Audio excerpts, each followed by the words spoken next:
Bismillahirrahmanirrahim. Assalamu alaikum dear students. This is Object Oriented Programming for BS Computer Science second semester. आज इस lecture के अंदर हम features of object oriented programming discuss करेंगे। Object oriented programming के जो main features हैं वो हम डिस्कस करेंगे। तो ऑब्जेक्ट ओरिएंटेड के मतलब ऑब्जेक्ट ओरिएंटेड आने से पहले जो हमारे पास लैंग्वेजेस थी वो प्रोसीजरल या स्ट्रक्चरल लैंग्वेजेस हम कहते थे। सी जो था वो सी एक स्ट्रक्चरल लैंग्वेज था। तो ऑब्जेक्ट ओरिएंटेड लैंग्वेज जो है ये सी प्लस में कुछ एडिशन की गई है और ऑब्जेक्ट ओरिएंटेड लैंग्वेज बन गया है। सी में एडिशन करके सी प्लस बन गया है जो कि एक ऑब्जेक्ट ओरिएंटेड लैंग्वेज है। तो वो एडिशन क्या है, वो ऑब्जेक्ट ओरिएंटेड की फीचर्स डाले गए हैं सी में ऑब्जेक्ट ओरिएंटेड की फीचर डाल के सी प्लस बनाया गया है। जो उसके जो फीचर्स है, मेन फीचर वो ये है। सबसे पहला इसमें इनहेरिटेंस है। इनहेरिटेंस क्या है? Inheritance is the process of using one class in another class. Inheritance के थ्रू हम एक क्लास को दूसरी क्लास में यूज करते हैं। It's a main feature of object oriented programming. Through it we can reuse a code.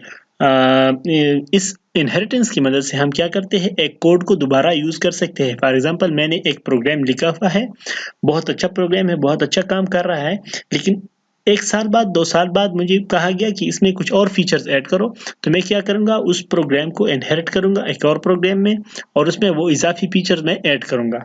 अब इनहेरिटेंस कैसी होती है, इस पे आगे एक कंप्लीट चैप्टर है, ठीक है। दूसरा जो मेन फीचर है ऑब्जेक्ट ओरिएंटेड प्रोग्राम का, इसको कहते हैं polymorphism. Poly means many, morphism mean shape. Polymorphism का मतलब यह है कि एक चीज के बहुत सारे शेप्स जो होते हैं तो उसको हम पॉलीमॉर्फिज्म कहते हैं।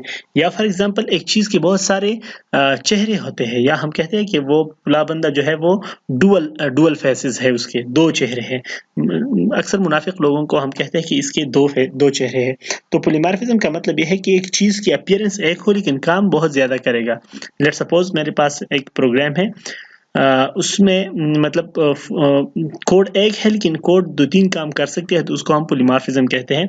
तो पॉलीमॉर्फिज्म जो है वो ऑब्जेक्ट ओरिएंटेड प्रोग्रामिंग की मेन फीचर है।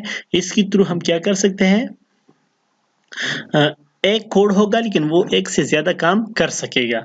तो ऑब्जेक्ट ओरिएंटेड प्रोग्रामिंग के से पहले ये फीचर्स नहीं थी प्रोसीजरल या स्ट्रक्चर लैंग्वेजेस में, लेकिन ऑब्जेक्ट ओरिएंटेड प्रोग्रामिंग में ये फीचर आ गई है, ठीक है।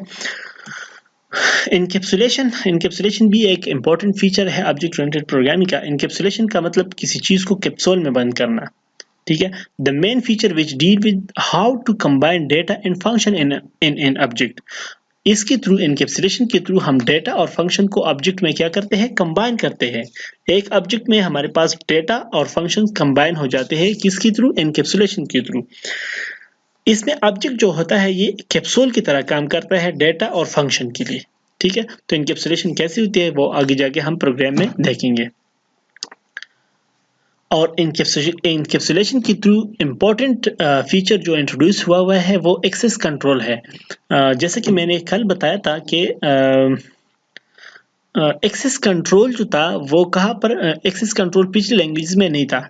पिछले प्रोसीजरल या स्ट्रक्चर लैंग्वेजेस में हम जब किसी चीज को लोकल करते थे तो वो बाहर कहीं से एक्सेस ही नहीं होता था, और जब हम इसको ग्लोबल करते थे तो वो फिर हर जगह से एक्सेस हो जाता था। तो एक प्रॉपर मैकेनिज्म नहीं था एक्सेस को कंट्रोल करने के लिए। लेकिन इनकैप्सुलेशन जो है, या मतलब ऑब्जेक्ट ओरिएंटेड प्रोग्रामिंग के थ्रू हम इनकैप्सुलेशन के थ्रू क्या कर सकते हैं, एक्सेस को कंट्रोल कर सकते हैं।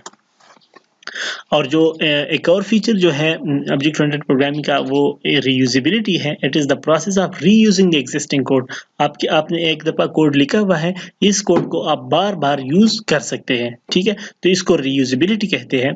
और रीयूजेबिलिटी जो है वो ऑब्जेक्ट ओरिएंटेड प्रोग्रामिंग में इनहेरिटेंस के थ्रू आ जाती है, ठीक है।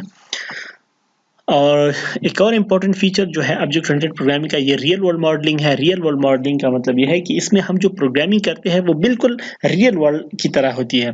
रियल वर्ल्ड में हम क्या करते हैं कि हम किसी बंदे के बारे में पूछते हैं तो हम कहते हैं कि वो कौन है और क्या करता है, ठीक है। तो इसी तरह ऑब्जेक्ट ओरिएंटेड प्रोग्रामिंग में हम ऑब्जेक्ट के बारे में दो चीजें पूछेंगे कि क्या है, what is the object and what it does. तो जो व्हाट इज होगा ऑब्जेक्ट के बारे में वो उसका डेटा होगा, और व्हाट इट डज ये उसका फंक्शन होगा। प्रोग्राम में हमारे पास डेटा होते हैं, दो मेंबर है ना, ऑब्जेक्ट ओरिएंटेड प्रोग्राम के दो मेंबर है, एक को कहते हैं मेंबर डेटा, एक को कहते हैं मेंबर फंक्शन। तो जो व्हाट इज है ये हमारा मेंबर डेटा होगा, और जो व्हाट इट डज ये बंदा करता क्या है, ये ऑब्जेक्ट करता क्या है, ये इसके फंक्शन होंगे। फॉर एग्जांपल मेरे पास एक ऑब्जेक्ट है स्टूडेंट, तो स्टूडेंट के बारे में मैं रिकॉर्ड करूंगा व्हाट इज में उसका name, father name, roll number, marks, और व्हाट इट डज में उसका एग्जाम देना, कोर्स रजिस्टर करना, वगैरह वगैरह। ठीक है, तो ये एग्जाम देना, कोर्स रजिस्टर करना इसके फंक्शन हो गए, और name, father name, roll number इसका डेटा हो गया। ठीक है, तो अब ऑब्जेक्ट ओरिएंटेड प्रोग्रामिंग में हम क्या करते हैं, ऑब्जेक्ट को इस तरह डील करते हैं जैसा कि हम रियल वर्ल्ड में चीजों को डील करते हैं। ठीक है, तो ये हमने ऑब्जेक्ट ओरिएंटेड प्रोग्रामिंग के कुछ फीचर डिस्कस किए। इसमें आप लोगों को कोई भी मसला हो तो आप लोग मुझसे पूछ सकते हैं। तो ये हमारा चैप्टर नंबर 1 जो था रॉबर्ट लेफोर के बुक से, रॉबर्ट लेफोर जो सी प्लस का जो सी प्लस की जो बड़ी बुक है, वो मैंने आप लोगों को जो सजेस्ट की है, रॉबर्ट लेफोर ने लिखी है, वो बुक आप खरीद लें। और ये तीन लेक्चर जो है ये उससे कवर हो गए हैं, चैप्टर नंबर 1 उसका कवर हो गया हमारा। ठीक है, थैंक यू सो मच।